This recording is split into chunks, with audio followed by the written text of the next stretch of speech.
اللهم صل وسلم وبارك على سيدنا محمد. طبعا احنا كلنا عارفين ان السكريات بالنسبه للاطفال اللي هم بيبقى عندهم مناعه قليله بتبقى كارثه.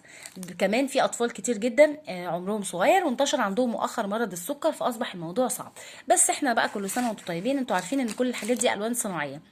طب بتجيبيها ليه؟ انا هو بجيبها والله لان انا عندي بنوتي بتحب طبعا الحاجات دي، وفي نفس الوقت مش بكتير، يعني احنا عشان العيد فبضطر ان انا اجيب الحاجات دي.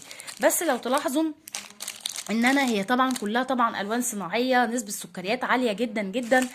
بس مش هدخلها تاني يعني بعد العيد. الحاجات دي على فكره طعمها جميل قوي يا جماعه، اللي هي ده بيقولوا عليه مثلا فondام. ميزو كان بيقول عليه فondام. موجوده في كل مقلة وفي كل مكان، بس انا بالنسبه لي انا شايفه ان كلها بتجيب امراض السكر. ومش مستحب انها تدخل. طب ممكن يا نوع نستبدل ايه بيها؟ تستبدلوا بقى ان احنا نعمل حاجات في البيت، يعني نعمل مثلا كريم كراميل في البيت، نعمل مثلا ايه تاني، كيكات كب كيك في البيت، وكب كيك كب كيك كب كيك من دقيق اللوز يا جماعه، ولو ان بيبقى دقيق اللوز غالي جدا، بس ده على فكره مفيد جدا لمرضى السكر. كل سنه وانتم طيبين. العيد بقى وجماله وحلاوته العيد.